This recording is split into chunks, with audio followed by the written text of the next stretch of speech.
Hi, in this video I'll be showing you guys how I made a smart door lock that can be locked or unlocked using a phone or a computer. So the first thing to do is make the lock part. So I'm just going to make a simple sliding locking mechanism using these pieces. This is just an old tripod leg from an old tripod that perfectly fits inside of this pipe. To make the lock do the locking part, I'm using this servo motor, which is pretty small but still powerful enough to do the job. So in this section I'm just doing a bit of prototyping to see how I can attach this motor to the locking mechanism. I thought that I would go with this design, but this requires the motor to spin 180 degrees.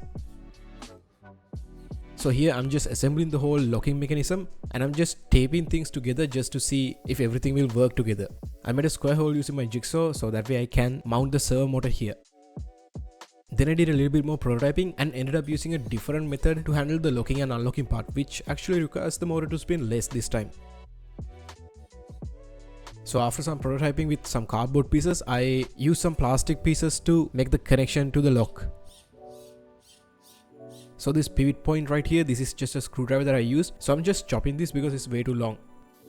Since this piece of wood is pretty big, I wanted to chop it down so that way I can save some weight as well. So I use my jigsaw to cut it down a little bit.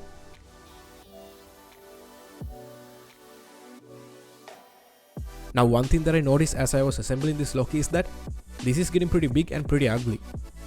But that's not an issue right now because I wanted this thing to be functional first, and then later I will figure out something about the appearance. To securely mount this pipe piece to my door, I'm gonna use this aluminum piece from my old power supply. I removed the unmounted parts and made it flat. Then I used some force and a hammer to shape it around the lock.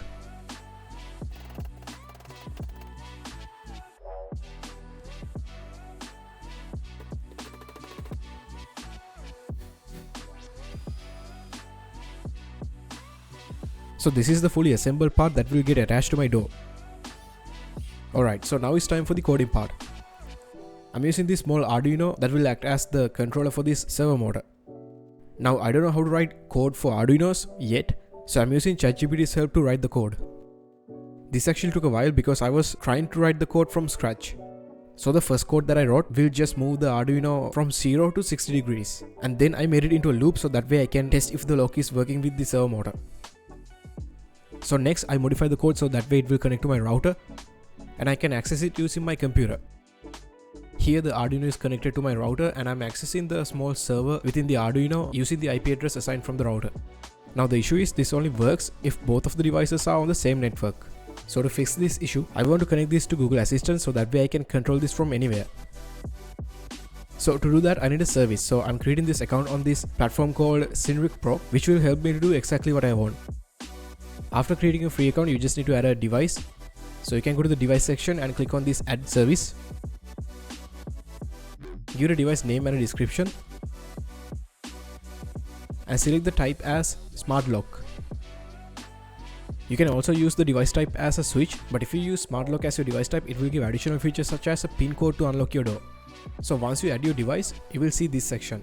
So this is the data that's required to connect my Arduino to the Sinric Pro application. So inside the code, you need to add those details to this section. And here you need to add your Wi-Fi name and your Wi-Fi password as well. I will briefly explain this code so that way it will be easier for you to understand what this code does. There's a LED on the Arduino which I want to use as a status LED. So this line will define the LED of the Arduino board. And then this line will define the data pin of the Arduino that I'm using as the input for the servo motor. This is the part that will get executed when I tell the Sinric Pro to do something. It will first check the device ID, and if that's okay, it will check the state. If the state is true, then it will do the unlocking action. And if the state is false, it will do the locking action. This 10 and 130 means simply the position of the servo motor.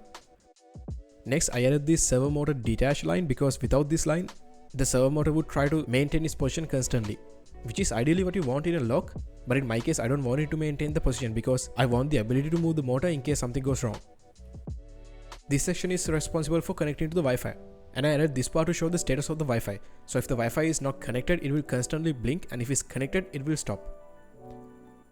Alright, so finally I'm just going to flash this code to my Arduino and see if it works. So in Sinric Pro, it is showing that the device is online and the device state is locked. So when I click the lock and unlock button, it is working as expected. So now I can control this from anywhere. But the issue is I have to use this Sinric Pro application to control it.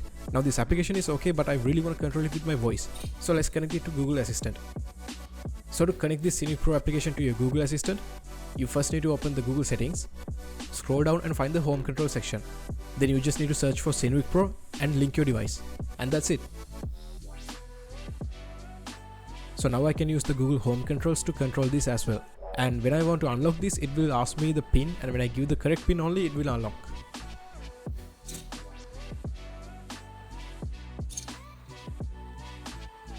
Okay, so before installing the lock to my door, I will add a cable to this so that way I can install the Arduino in a different place. This is so that I can access the Arduino easily and do code modifications if needed. Now I'm going to install this lock to my door using some screws. Now I need the other part of the door lock. I don't know what to call this thing, but you'll see what it is. This is the receiving end of the lock, and I'm using this metal pipe to make that part. I used another aluminum piece from another power supply to make a bracket for this, and I attached this to my door as well.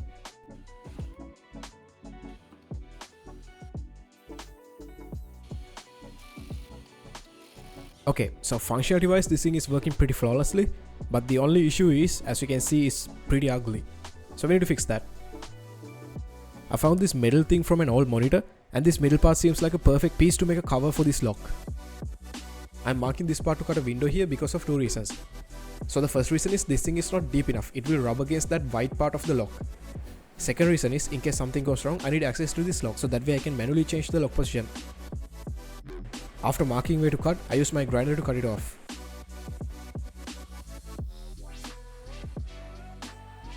I then use this plastic piece to cover the front part of this.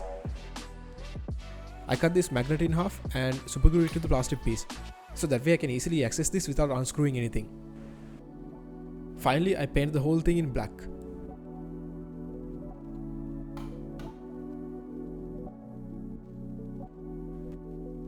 So now the whole thing looks much better than before.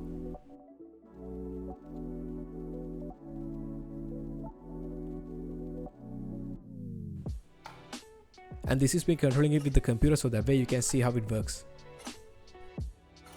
Now since this thing is connected to Google Assistant, what you can do is you can set up routines. So for example, you can set it up like this. So if you're leaving your house, then you can set it to automatically lock your door. And then when you come back, it will automatically unlock your door. Alright, so let's use the Google Assistant to control this. Hey Google, lock the door. Sure, requesting to lock the door lock. Hey Google, lock the door. Sure, requesting to lock the door lock.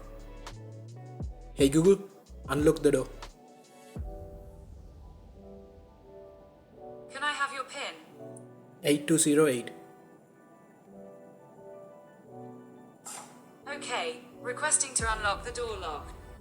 So you can also use Google Home app to control this, but for some reason that application is a little bit buggy.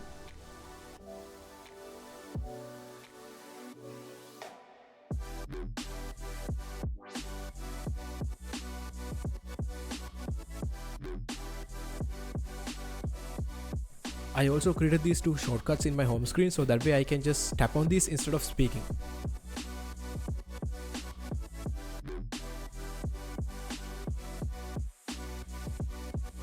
And yeah, that's all I have in this video, and I will definitely get into more Arduino projects in the future. So if you guys are curious about what I'm up to in the future, you can give a sub to this channel, which will help me to grow this small channel as well. Anyway, thank you very much for watching.